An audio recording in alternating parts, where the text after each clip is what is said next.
সবাই বলে বাসায় স্টেক বানানো অনেক hard, so I did it anyway. Medium rare, rare, we don't জাজ হিয়ার। স্টেকের সাইজটা আমি মোটামুটি মিডিয়াম রেখেছি, আমি তোমাদেরকে এখানে সাইজটি ভালো মতো দেখিয়ে দিচ্ছি। তারপর আমি পাউন্ডিং করে সল্ট এন্ড পেপার দুপাশে ভালো মতো দিয়ে নিব।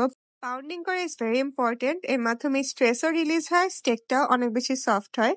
তারপর আমরা মিডিয়াম টু হাই ফ্লেমে স্টেকটাকে 5 থেকে 6 মিনিট করে ফ্রাই করে নিব। আর এই টাইমে আমি কয়েক টুকরো গার্লিক আর পটেটো অ্যাড করে নিব, cause I love roasted potatoes. আর এই টাইমে আমি ভাবছিলাম মিডিয়াম রেয়ার করব নাকি ওয়েল ডান করব, বাট তারপর ভাবলাম যাই হোক না কেন আমি তো খাবো, সো প্রবলেম নেই।